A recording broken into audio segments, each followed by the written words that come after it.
So I know I say this every class, but it's for a good reason. This is a very important class. This is a very, very important class. And I think really more than anything, this concept that we're going to speak about tonight is the difference between living a really happy life and or the opposite. This one main thing that we're going to speak about right now. I'm going to use a piece from Sichot Aran. This is a book that Rav Nachman of Breslov, his main student, Rav Natan, he wrote a book where he took out all of Rabbi Nachman's main lessons, which are very complex, and he simplified them, and he gave it over almost as a conversation piece. Sicha means like to speak, to converse, like you're talking with your best friend. So he speaks to us almost like he's speaking to his best friend, but based on Rabbi Nachman's deepest wisdom. Last week, we spoke about why it's so important to have a Rebbe. Not just any Rebbe, but a tzaddik. And not just any tzaddik, but a true tzaddik, a tzaddik emet. So if you didn't get to see that class, I highly recommend you go back and listen to it. Because the truth is, the whole reason we spoke about that was to get to this. Because only through the tzaddik can you get to the level that we're going to speak about right now. And this is really the essence of the Baal Shem Tov's Torah, and this is really the essence of Rabbi Nachman's Torah. I'm going to read you a pasuk from Tehillim. So Tehillim is the book that David HaMelech wrote. And one of the reasons so important for us in our generation, and it's important to women in general, is because the Arizal teaches, he was the greatest mystic who ever lived, and he teaches that David HaMelech, King David, he had a completely female soul. Even though he was physically a man, he actually had the soul of a female. Why is that important?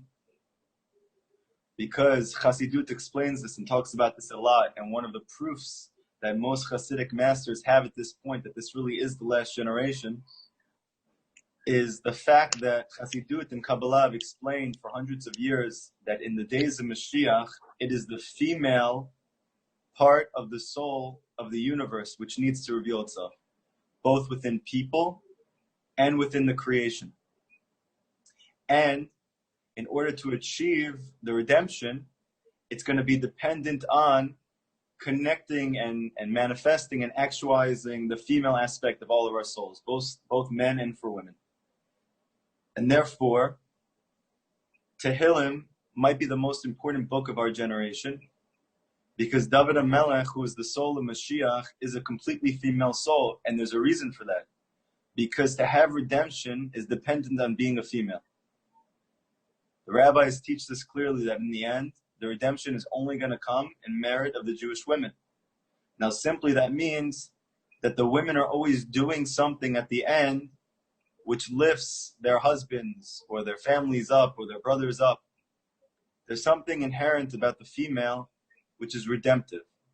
However, Chassidut explains on a deeper level, there is a female aspect of each of us.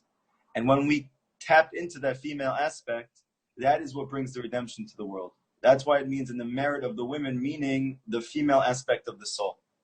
And because David HaMelech had a female soul, so he wrote a female book. And the redemption is dependent on that book. That book is called Tehillim. In English, they call this Psalms. So I remember, it took me a couple of years before I actually read Tehillim. I always thought to myself, this is going to be like an archaic book. It's written thousands of years ago. How am I going to connect to this person's prayers who lived in a totally different world than I do? You know, I'm Baal Tshuva. I grew up secular my whole life.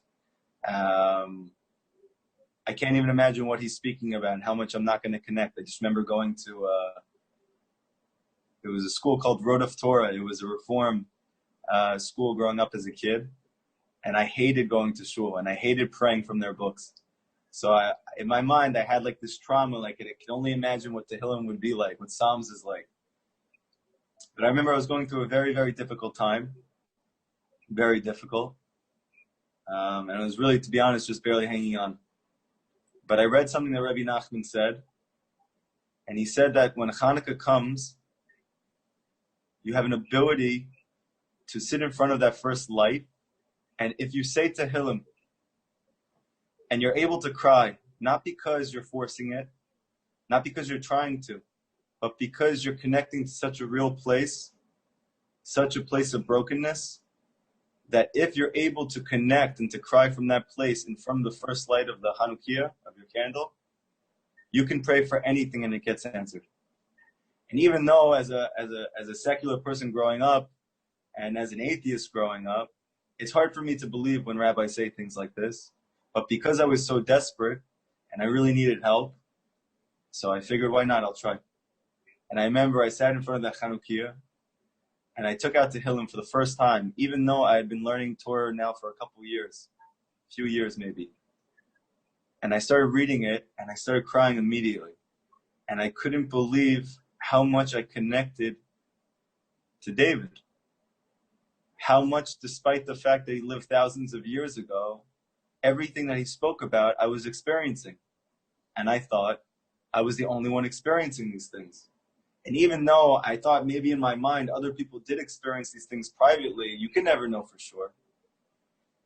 But when I read this book, I saw for the first time in my life as a fact that somebody went through all of these things. And I started to cry.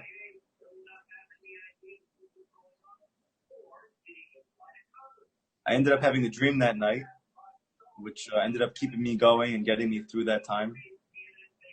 I said to HaShem, I don't even need you to help me at this point because you're not helping me. But just show me that you're with me. If you show me that you're with me, I can keep going. But if you don't even show me that you're with me, I can't keep doing this. I changed my life. I disconnected from my friends and family. I went completely against society and the things that I grew up with, and it's really hard.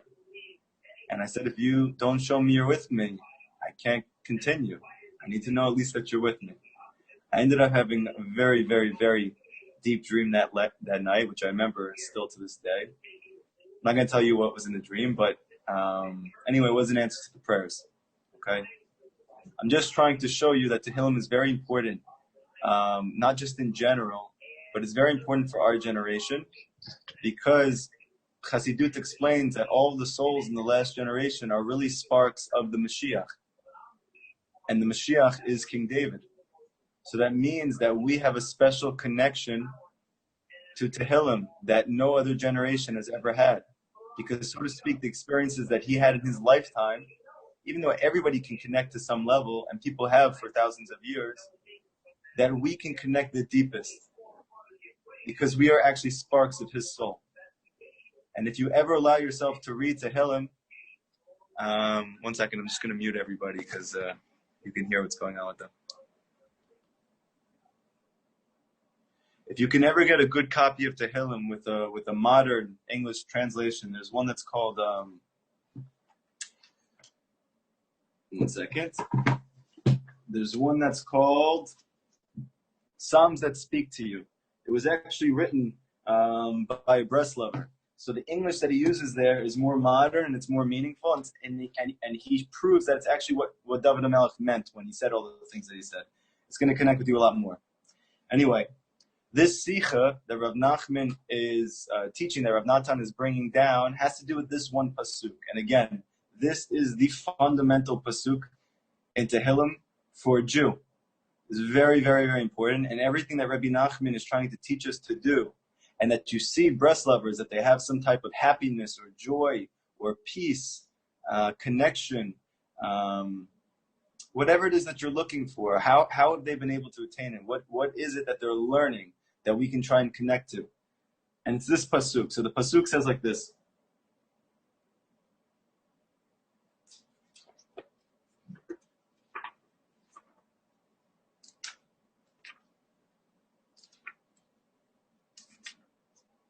Hashlech al HaShem Yahavcha. David HaMelech says, cast all of your problems on HaShem. V'hu yechalkelecha. He is going to bear your burden. Lo yiten le'olamot le'tzadik.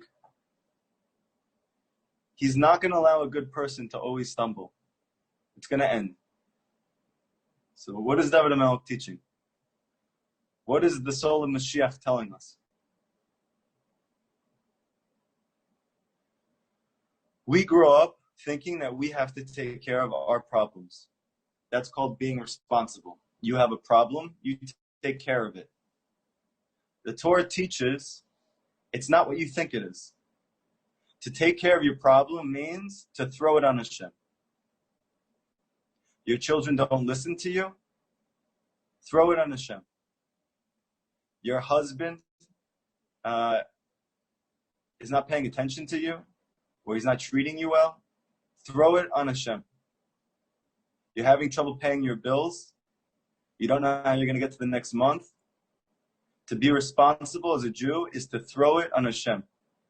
Cast it on HaShem. What does it mean he's going to bear your burden? It doesn't just mean he's going to be there with you, which he will. It means he's going to take care of it. To the degree that you let him bear that burden, to that degree, he's going to take care of it. How does David HaMelech know that? How is he so sure of that? So it's taught by the Arizal and by the Ramchal, the deepest mystics who ever lived. Why did Hashem create the world?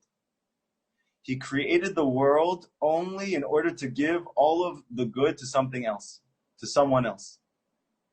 Now, he is all of the good, but there's nothing besides him. So who is he going to give to?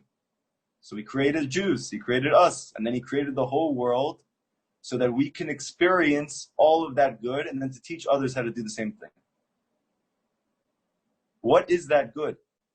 So we think that good is a new purse.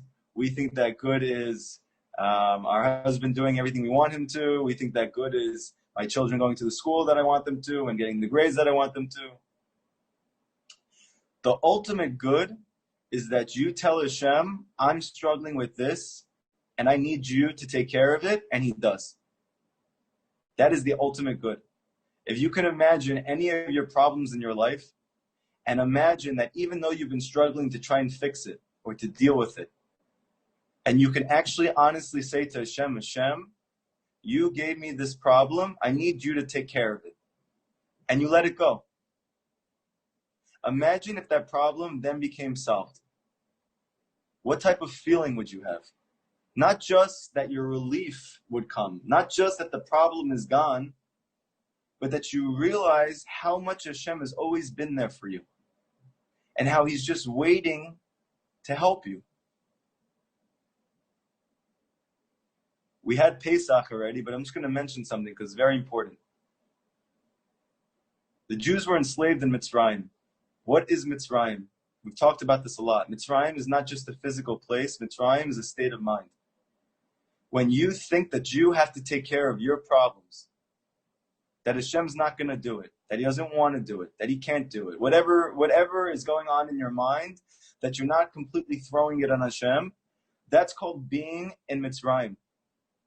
When Moshe Rabbeinu was in Mitzrayim and he was trying to get the Jews out of Egypt, Paro asked Moshe to pray for him. Moshe said, okay, but I can't do it here. I have to leave Mitzrayim. Rabbi Nachman says, why does he have to leave Mitzrayim to pray? You can't pray in Mitzrayim? The answer is no, you can't. Because Mitzrayim is the state of mind that you think that you're guided by nature and coincidences and happenstance. That's called living in Egypt. We have a mitzvah every day to remember that we left there. Meaning that even though we feel like that, we're not slaves anymore. Why would we have to mention that every day for an event that happened thousands of years ago? And the answer is it's happening every day. Rabbi Nachman says that every single day you have to know that you're leaving Mitzrayim that day. You have a new Mitzrayim. You have a new situation or conflict or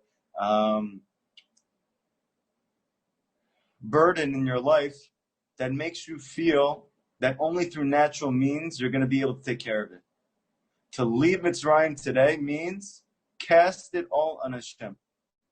Now, when you hear people say that, or you hear rabbis say that, usually what they mean is,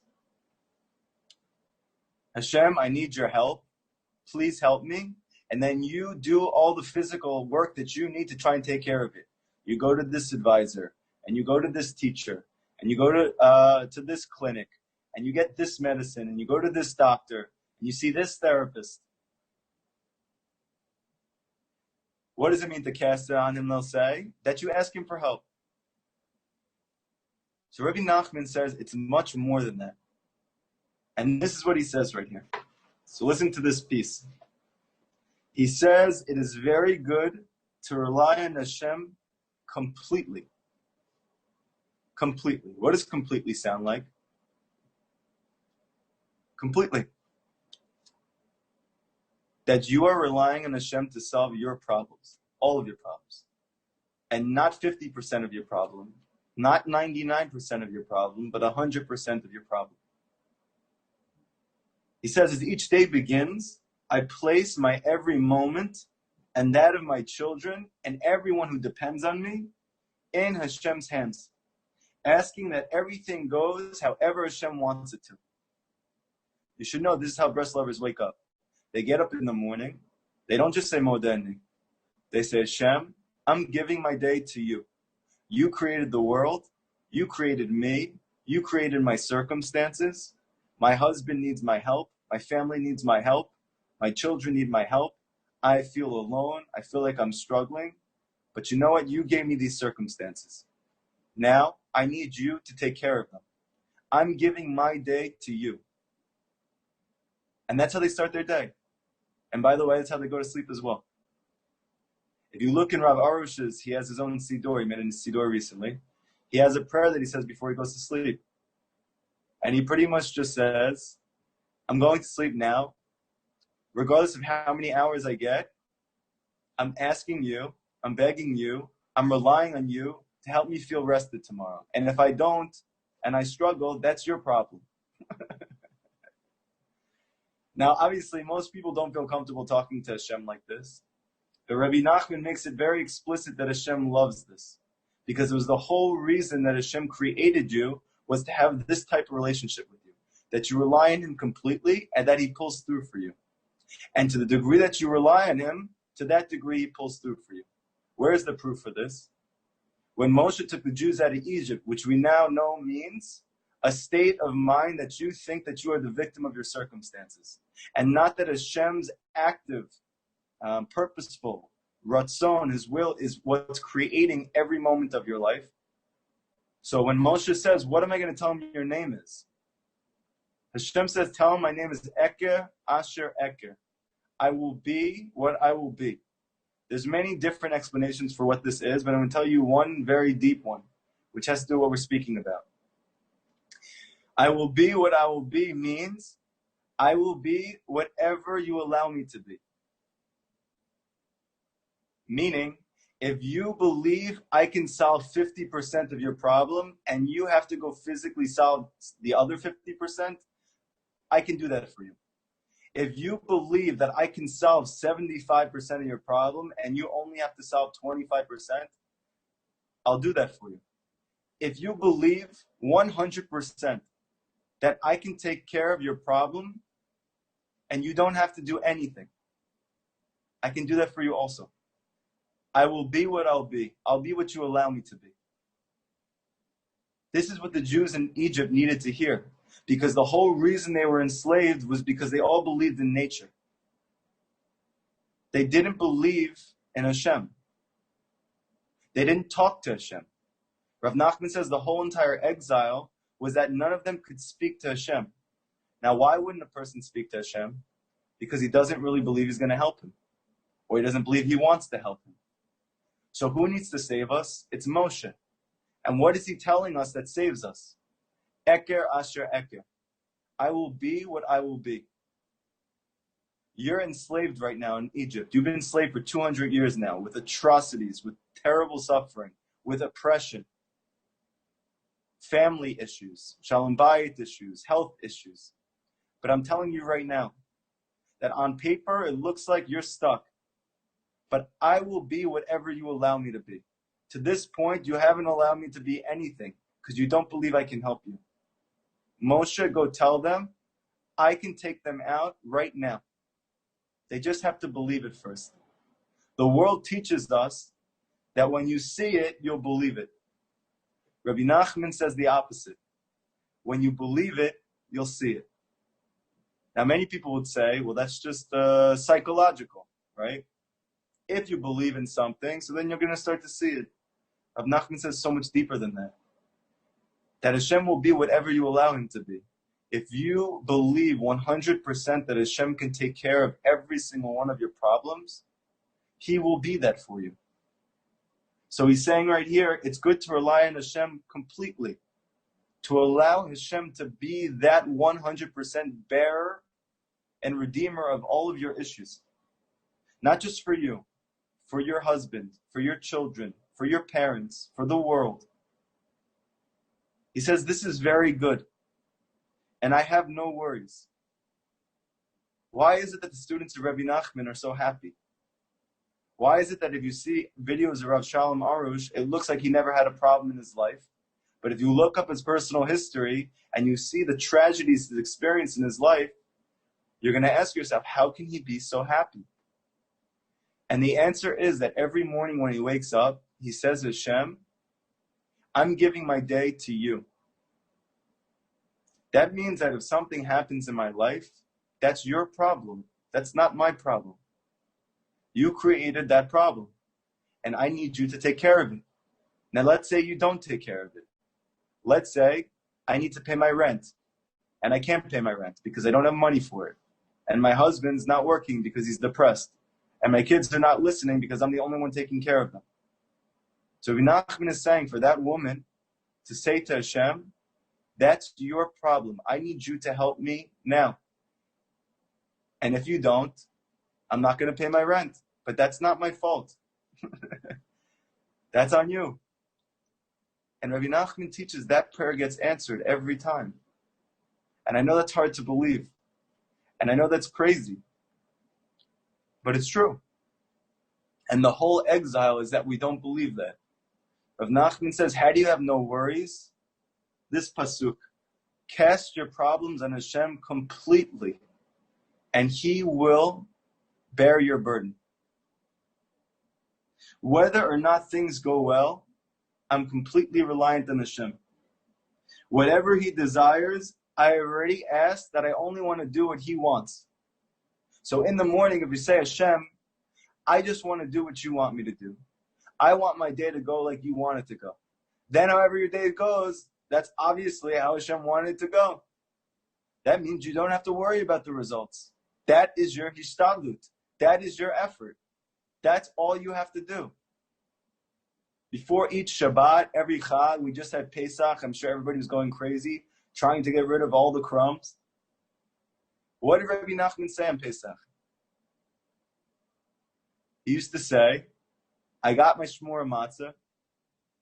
I tried to clean out as best as I could. I tried to do whatever I know I can do. Now, this Pesach, I'm going to be 100% happy because if there's still chametz in my house, that's on you. That's not on me.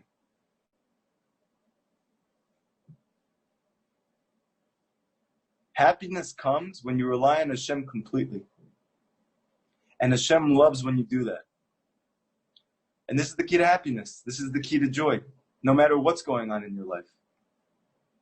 You know, they asked Rav Chaim Kramer, if you guys have watched the videos of these classes, they're on Breslov Research Institute, so that's his company. He's the one who created that. He's the one who translated all of Rabbi Nachman's teachings to English for the past 30 years. And I saw an interview with him recently. It was like in the past year or two. And he was teaching about Rabbi Nachman's teachings to people who never heard them. And someone said, is that normal to always be happy though? Or is that even compassionate or empathetic? What about when you go difficulties? What about when you have normal human experiences, when you're having tremendous hardship, somebody's sick, somebody's not well, you're stressed, you're hurt? Why should you be happy then? Shouldn't you also embrace sadness in times in your life? How is that normal? So Rav Kramer said, you think I don't have any problems? I just buried my daughter this year. I literally just buried my daughter, my own daughter. I stayed up all night with my wife at night.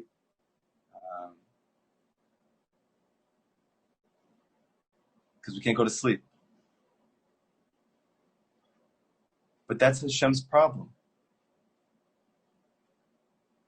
And you need to ask HaShem to fix that problem. This is one of the biggest, most important concepts which Rabbi Nachman is hammering home for us.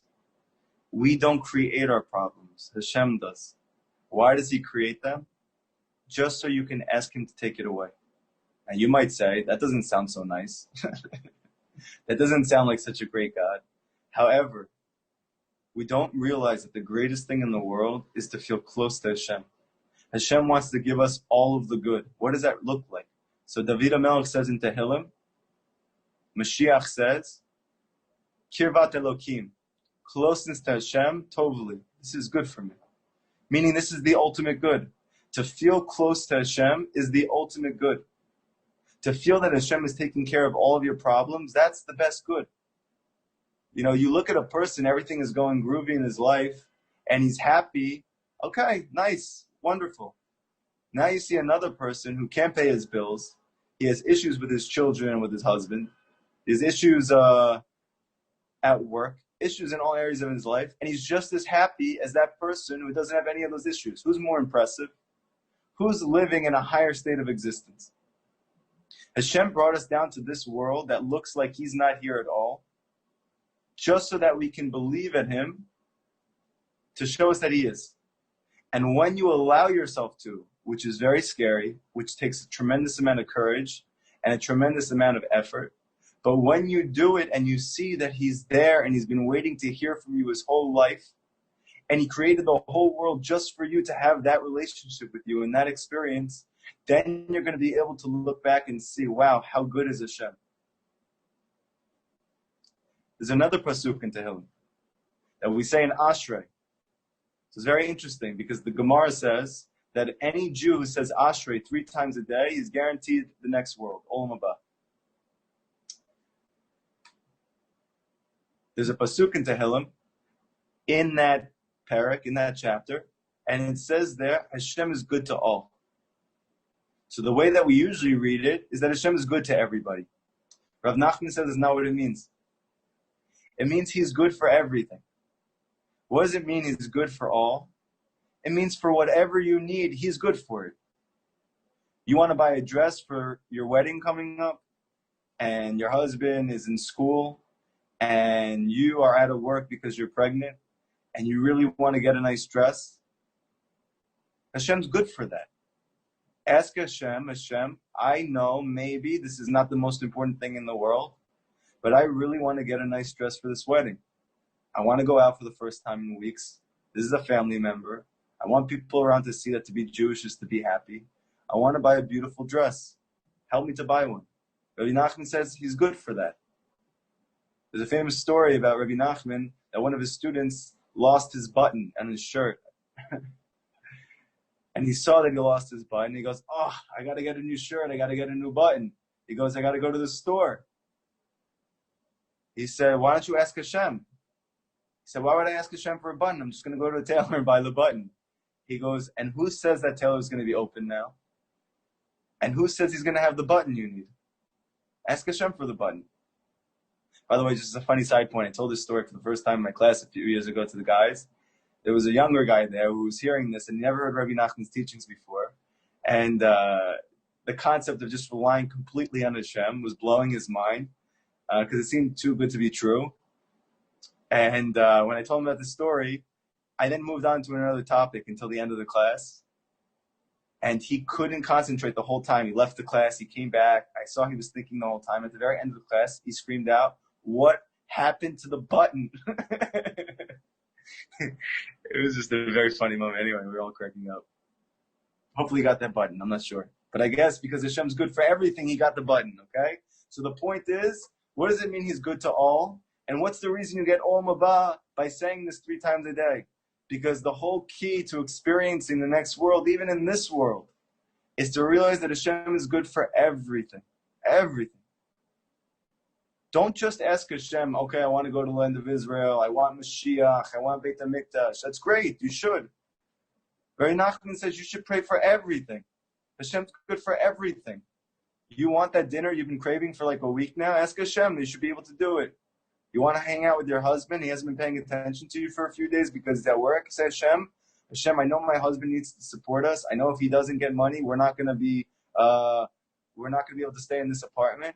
But I really want something to happen that my husband can stay with me for a night and just have dinner with me and not have to do that and me not have to ask him to. Hashem can do that for you also. The whole exiles, we don't realize how easy it is for Hashem to do anything. There's a famous Gemara. It says that it's as hard for Hashem to make a zivug, right, a match, as it is for him to split the sea. So the way that we usually learn that is it means it's very hard for him to make a zivug, even though he does it for all of us, and that's amazing. Or it could mean that just like it's not hard for him to make a zivug, it's also not hard for him to split the sea. None of it's hard for him. That's the whole point. None of it's difficult for Hashem. It's all very easy for Hashem. And the fact that we don't believe that, that is the exile. The fact that we're not in the land of Israel, that's the physical manifestation of that exile, but that's not the essence of the exile. The essence of the exile is we do not believe that Hashem is good for everything.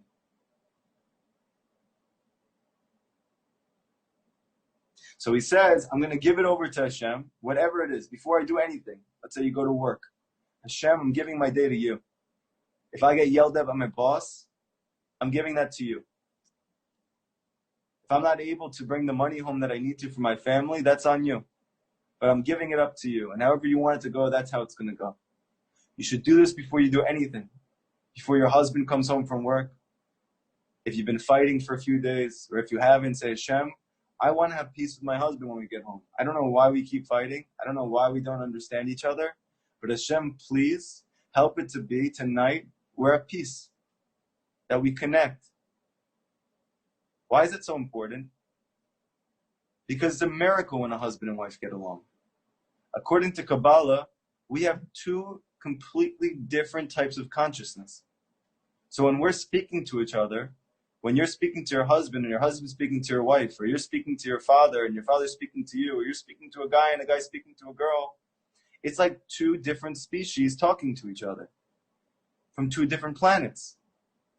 Now, even though it doesn't look like that, doesn't feel like that, maybe you share the same humor, maybe you share other interests, but the consciousness that you hold and the consciousness of that person is totally different than yours. That's the reason why we fight so much.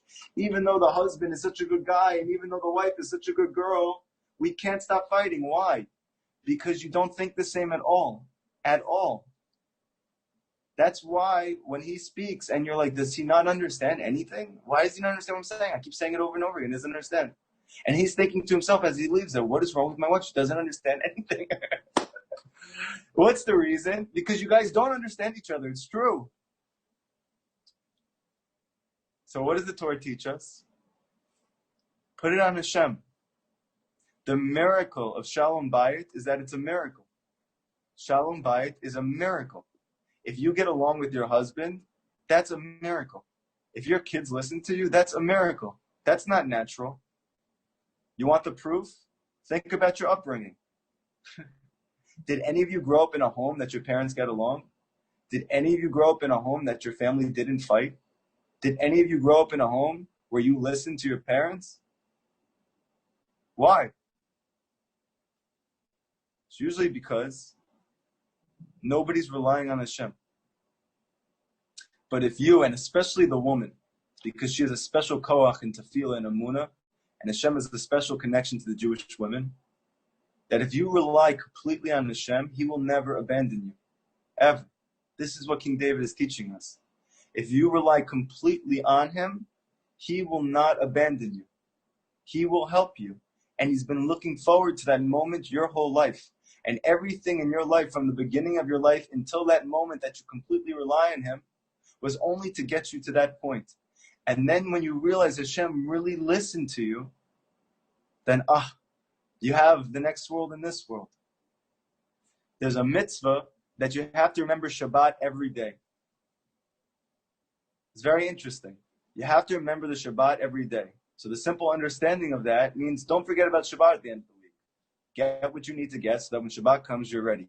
Rav Nachman says, what it means is remember Shabbat today. I mean, take Shabbat into today. Why on Shabbat do you feel at peace? Why on Shabbat are you maybe not fighting with your husband? Why in Shabbat do I not feel stressed to be able to pay my bills? You're going to say it's because I'm not allowed to do anything today. Why? Because Hashem's saying, I'm taking care of you today. You don't have to do anything today. I'm going to take care of you. Who says that's any different any other day? It's just that on Shabbat, he's forcing us to experience it. Why does he force us to experience on Shabbat? So you remember. So the next day that comes on Sunday, you do the same thing. You completely rely on Hashem. The reason we have Shabbat every week is so we don't forget that that's what's possible. Because it's the easiest thing to forget. What is the mitzvah to remember Shabbat every day? It's not just to remember and prepare for Shabbat then. The remembering is remembering it now, meaning that you take it into today. Make your day like Shabbat. What do you do on Shabbat? You completely rely on Hashem. You leave lights on in your house. That's very dangerous. If any secular person knew you did that, they would think you're a danger to society and you're archaic. But you're relying completely on Hashem because Hashem told you to. He says, I'm going to take care of you. You're going to the shul in a neighborhood that maybe is not the best neighborhood. You're going at night with your young kids. Maybe it's not so safe. Hashem says, I'm going to take care of you. So you do it. How come we don't do it during the week? The answer is on Shabbat, we have a special ability to experience that. Part of that is how the rabbis and how Hashem set it up, that you can't do anything else besides rely on him. But the whole purpose of Shabbat is then to take Shabbat into your weekdays. Rav Nachman says you can get to a point that you work on this so much, relying on Hashem completely, that your weekdays feel like Shabbat. They actually feel like Shabbat.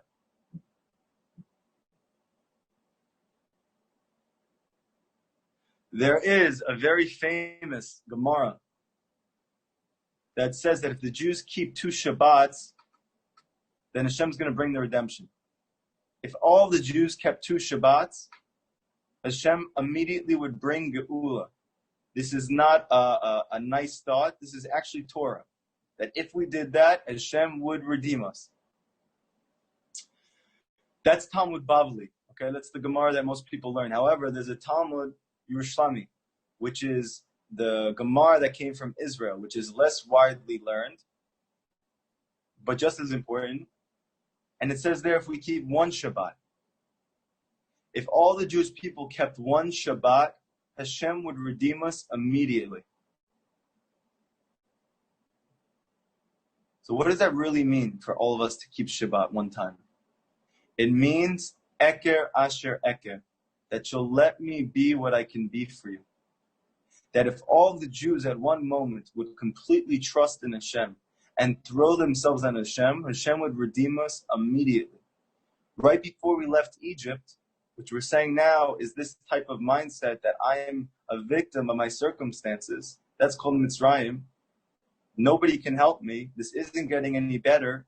That as soon as all the Jewish people, because of the suffering, cried out to Hashem at the same time, Hashem immediately said, Moshe, go save them. Why? Because at that moment, they all threw their problems on Hashem. That's what it really means that we all keep Shabbat. If we were to all keep Shabbat, Hashem would save us. It means practically every day, if I throw all my problems on Shabbat, and I say, you take care of them, and I live like that, I don't just say it, I actually act accordingly, then he's going to take you out of whatever your problems are. Rav Nachman says, if you can do that and be happy in the midst of your struggle, Hashem will heal you physically and spiritually, and your family.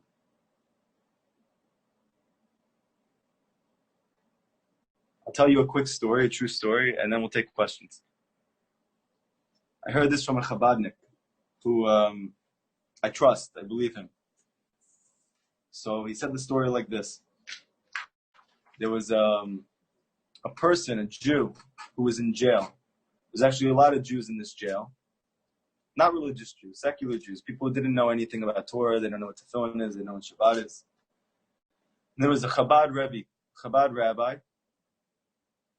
And, they want to go everywhere and try and connect Jews back to their source, try and give every Jew a chance to experience who they really are. So this Chabad rabbi went to jail, meaning he went to go teach all the secular Jews in prison. And they would have a class there, because they have classes in prison for people. You can actually get a college degree in prison in America, but whatever. Okay, so this Chabad rabbi went to go teach a class there about Judaism, and there's these secular, in-prison Jews, and they're taking this class. And one of them, after one of the classes, say, I want to keep a mitzvah. He said, really? He said, yeah, I want to keep a mitzvah. He goes, what mitzvah do you want to keep? He said, I want to keep Shabbat. He said, Shabbat? You know how hard it is to keep Shabbat? And you're in jail. Pick something easy. Let me get you a pair of tzitzit. You just wear them every day. He said, no, I want to keep Shabbat. He said, really, I highly recommend you learn the laws of Shabbat. It's very difficult to keep. Keep any other mitzvah, the hardest mitzvah to keep. He said, no, I want to keep Shabbat. He said, okay, fine. I'm going to get you a book. It has all the laws of Shabbat. Learn them slowly. Take your time and learn them and do the best that you can. And every week, this rabbi is coming back to jail and teaching this class. And this guy's taking notes and he's paying attention and he's really connecting. And one day he stops coming to class. And, a few weeks go by, he doesn't pay much attention to it, but then he's worried, why did he stop coming? He was the one who was so interested. He was the one who wanted to take a mitzvah on he jail. He didn't grow up with anything his whole life. And he went to the warden, the person who's in charge of all the cells, and he said to him, do you know where this person is? He was coming to all the classes and he's not here. He says, he got out of jail. He left jail. He's not here anymore. He said his sentence ended? And he said, no. You want to hear an amazing story? The warden told him, you said he should do a mitzvah. He told me that you told him to do. He told me that he wanted to do Shabbat, and you gave him a book with all of the laws. He told me that in the beginning of this book, before it even said the laws, it said if you keep 2 Shabbats, that HaShem is going to save you. The Jewish people, you. So he decided to completely keep Shabbat twice. This is what he told me. The second Shabbat that he kept, right after that, there was, I don't know if anybody knows this, I didn't know this, but in America, they have a type of lottery that people who have committed certain crimes, if it's not, let's say, the most serious of crime, but it is a crime that has kept you in jail for a long time, then you can be in this lottery that certain people get pardoned all around the country. It's very few people, if you're chosen in this lottery. I don't know exactly how it works. I guess it's worth looking into. It's a very interesting concept. Only a few people are part of this lottery. After he kept these 2 Shabbats, the warden came over to him and told him that, by the way, you should know that you're one of the few people in the entire country who is chosen to be pardoned, to leave jail, after he kept 2 Shabbats. So what's the point of the story? When you cast yourself on HaShem 100%, completely, even if you're in prison, even if you're in jail, even if you're sentenced for life, but you say to HaShem, I'm going to give it all up to you. That's called Shabbat. And that's a mitzvah. It's a mitzvah to trust in HaShem. It's not a nice thing to trust in HaShem. And to trust in HaShem means I could be happy no matter what's going on. Because if you trust him and you know it's coming from him, there's no reason not to be. Because it means that whatever is happening is what he wants. And that must be the best thing that could possibly happen. Does anybody have any questions about tonight's lesson? And if you don't feel comfortable asking or showing your face, you don't have to. You can do it without the video. And if you don't even feel comfortable talking about it. Rabbi. I have a question. Yeah. Yes. You said that, if somebody goes, for example, you said that when a woman takes her kids out at night on Shabbat in a dangerous neighborhood, or a not so safe neighborhood, but she, relies on HaShem and HaShem keeps her safe, right? Aren't you not supposed to put yourself in, situations like that? And if you do get saved, I read in Ma'am Loaz, I read that if you do get saved from a dangerous situation that you knew something could happen to you, then all your past mitzvahs get erased. Right. Okay. So I'll tell you right now, this is the big difference between Chassidut and traditional Jewish sources. Is that while it's true what you're saying, there is a concept that if you rely on Hashem for a miracle, let's say, something that's above nature, and you're relying on him for, you're asking for, you're living according to that, then that merit is taken away from you after this world. Okay. However, the Baal Shem Tov and all of his students, whether it's Rabbi Nachman or it's Chabad, they don't live like this. They throw themselves completely on HaShem, and they don't consider it a miracle, because they consider everything a miracle. Meaning, every world is a brand new world. Every moment is a brand new moment. Everything that you do, I'll explain it like this. Rabbi Nachman says, when you go to pray to HaShem, let's say you go pray the Amidah, or let's say you've been attending the classes and Bezrat Hashem, you're doing Hipodadut, and you're talking to Hashem in your own language, like you'd speak to your best friend. What are you doing every single time that you talk to Hashem? What is that? So you're going to say, I'm just doing whatever the Torah says to do, or whatever the rabbis say to do, and I'm trying to connect to Him. Rabbi Nachman says, every single time you ask Hashem for anything, you're asking for a miracle. So you're going to say, how is that possible? It's not true. I'm asking to be able to pay my bill. It's not a miracle. So Nachman says like this.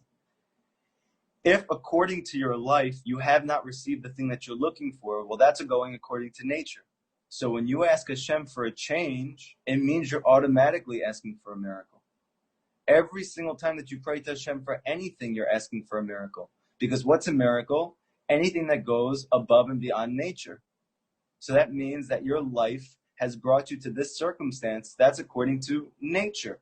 Now, if you're ever open your mouth at all and pray to Hashem, which is a mitzvah from the Torah to do, and you're asking for a change, you're automatically asking for a miracle, Rabbi Nachman says. So the answer is that it depends on how you look at it. As far as Rabbi Nachman is concerned, and as far as Chassidut is concerned, everything Hashem does for you is a miracle, and therefore that shouldn't stop you from relying on all of them. And the truth is that in our generation, that we are barely holding on, and that we're growing up in completely disconnected families, not just spiritually but physically, and that there's no sense of stability, and there's no sense of right. There's no sense of anything anymore. We just have to hold on. We just have to get to the end. And also that one of the main foundations of Chassidut is that you're trying to do things not for yourself. Meaning, to a Chassid, to a person who learns the teachings of the Baal Shem Tov, Rabbi Nachman, he's not concerned about his portion in the next world. He's concerned about his family and his friends and the Jewish people now. So he's not worried if I'm going to lose something then, because that's about him. So that's a simple answer. Okay, thank you so much. You're welcome. Can I ask a quick question? Yes. So, it sounds like the concept of Ekya is like bitachon, right? It's like a midah. Yes. Some people have it high and some people have it low. So in a marriage, let's say, for instance, or in a partnership, one person has a low level bitachon, the other has a high level of this midah, and then but they're both trying to accomplish the same exact thing. I could see that obviously one person could be doing very little and the other doing very much, but to the extent that you want to achieve something, and you just say, Hashem, I completely rely on you 100%, and the other one is like not that other extreme. Is there any understanding of how that works, how that reconciles? Yes. So this is actually the case most of the time. In most relationships, you have one person who's trying really hard in this, and the other person who's might also be trying hard in this, or maybe not, or he's just not holding in that place. That doesn't stop you from doing what you need to do, and it doesn't stop Hashem from helping you and for your family. So part of your obstacles in life often are actually your spouse, meaning my spouse doesn't believe like this. My spouse isn't holding in this and doesn't want to hold in this or can't hold in this. And that pressure from the spouse actually increases your need for Hashem. So in a way, if you're able to just surrender completely and to get yourself to that level of bitachon, it actually helps you sometimes when your spouse doesn't feel like that. And then what happens is when you do and it works, which it will, then your spouse will start to feel a little bit that that's possible. When your spouse sees that you're happy no matter what the situation, when your spouse sees that you have life force no matter what the situation, when your spouse sees that you're energetic and that you really believe, and no matter how much pressure you're getting from the outside world and even from her or him, you're still relying on that belief, and then it does work, they're going to be affected very much. And even though it might be hard for them to make that shift with you completely, after time and time of that happening, they will come along. And HaShem doesn't leave anybody behind, and HaShem wants that for everybody. And often what HaShem does is he puts one person in the relationship who's capable of that, of his own volition, of his own, either his desire or just his own inner innate will. And the other person usually is not. And the reason Hashem does that is because one of them is supposed to be helping the other experience that. But it's not through trying to get them to do it. It is through you doing it. And when you do it and they see that everything works, then that's what has the deep effect, because your spouse is a mirror reflection of you. It doesn't mean she has the same qualities as you. It doesn't mean she's holding in the same place as you. But it does mean that wherever you're growing spiritually, there's going to be effect on the other side as well. And Rabbi Nachman explains very clearly that when we say that your wife or your husband is your soulmate, it doesn't just mean they were meant to be. It means literally you're half of a soul and they're the other half of your soul. So the way that the soul works is it's organic. That means that anything that affects the bottom half of the soul affects the top half of the soul. And anything that affects the top half of the soul affects the bottom half of the soul. So it doesn't really necessarily matter how the other person is. The main thing is that you're resolute and that you don't give up on this, and that no matter how many times you fall and no matter how much pressure you get from outside sources, even within your own home, that every day you get up again and you talk to Hashem again and you say, Hashem, I want to believe in you completely no matter what, no matter what. I want my wife to believe it. I want my husband to believe it. I want my kids to believe it. Help me to live like that. But what happens is we want to live like that, but we don't act like that. So we get angry and we get sad and we get scared, which is fine. And we're also trying to live with that faith. So what does the spouse feel? The spouse just feels that my husband, my wife is being irresponsible. He's not doing anything and he's not even happy about it. But if you can get to the point that you rely on Hashem completely and you can maintain your joy and your energy and you're a better husband or wife because of it, and you're a better father or mother because of it, and that things are being taken care of, they'll start to realize. And then actually you both will realize the reason why you got married.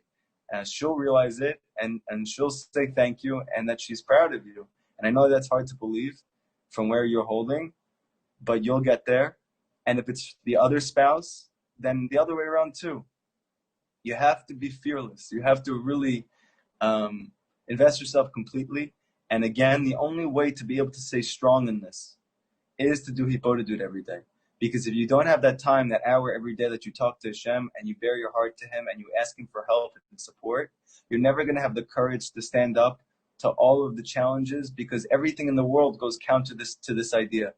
However, when you do allow yourself to rely on Hashem completely, which is only possible through that hour every day, then your wife will start to believe and your kids will start to believe. I'm telling you, I know that everything in your body or your mind is telling you that's not true or that can't be. I've tried that.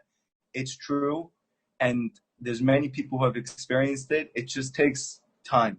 It takes patience, and it takes a lot of falling and getting back up. And it takes a lot of talking to Hashem.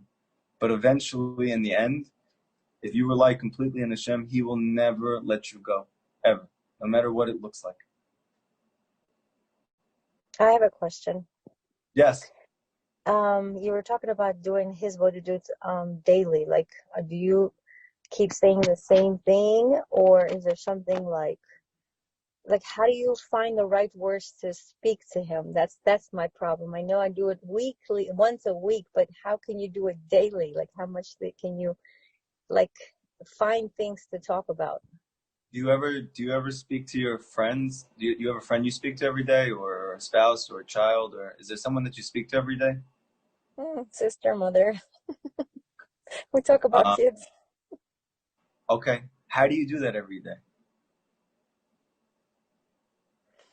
It's just simple. Just calls and find out how they are and how we doing. Okay. So, why don't you do that with Hashem? I don't know. Rabbi Nachman says when you speak to Hashem, you should speak to him like he's your best friend. Hmm. So what does that mean? How's it going? How are you doing over there? I'm dying over here. I'm struggling over here. I need a lot of help. How are you doing? I'd love to know. I never heard you speak to me. I would love to hear you. I'd love to know what's going on with you. This is what's going on with me. Me and my husband are not getting along at all. My kids are not listening to me. I have health issues. I need your help now. So I'm almost certain that nobody. The reason why we feel we don't have what to say is because we talk to Hashem not like that, like our best friend, like you'd speak to your sister, your mother, or your whoever you feel most comfortable. But Rabbi Nachman says explicitly, and he said it multiple times. When you do Hibodedut, talk to Hashem like he is your best friend, not like your dad even, like your best friend. And that's going to help you find the words to say. That's one thing. 2, take these classes that we do together and pray on what you learn. Meaning, let's say tonight we learned about this concept of throwing yourself completely on Hashem. Talk to Hashem about that. Say to Hashem, Hashem, I learned this week that you can actually rely on you completely. I don't believe that at all. I don't feel that. I don't see that. I don't believe that. But I want so desperately to believe that. Help me to feel and to experience that you can do that. Help me to trust you more than I do. Help me to see it, not just to believe it. I want to believe it also, but I also want to see it. I need to see it. I need your help now. So part of it is turning the things that you learn into prayers. Rabbi Nachman says you should turn Torah into tefillah. It means that you should take the truths that you're learning from the Torah, and definitely from the wisdom of Chassidut, and 100% from the wisdom of Rabbi Nachman if you're learning it. Just turn whatever he teaches you into a prayer. Whatever connects to you, whatever resonates with you, whatever you'd like to experience that he's talking about, turn that into a prayer. It will get answered. Number 3, this is a touchy topic, not just for women, also for men, and for our generation. Rabbi Nachman says very clearly, in many different places, that your ability to rely completely on Hashem is dependent on your sexual purity. So what does that mean? It means that whatever the Torah says about sexuality, not just with your husband or your wife, but also in the things that you watch. There's a lot of religious Jews. There's no judgments, no nothing. I grew up, completely secular. I know what it's like. They wear a head cover. They wear a wig. They go to shul. They pray at home. They say Tehillim. And then they watch whatever show they watch on Netflix. And it's not talked about. And there's reason, because it's a very sensitive topic. But the truth is that tremendously affects your faith. And I don't have time to go into why that is right now. Maybe if you guys are interested, we could have a class about that, because it's very, very important. But your purity in the area of sexuality, and that also means everything that you see and hear, to the degree that you're pure in that area, to that degree you can simply believe in Hashem and throw everything on Him. So the less that you do that other part, the less you're able to actually believe that Hashem can take care of you.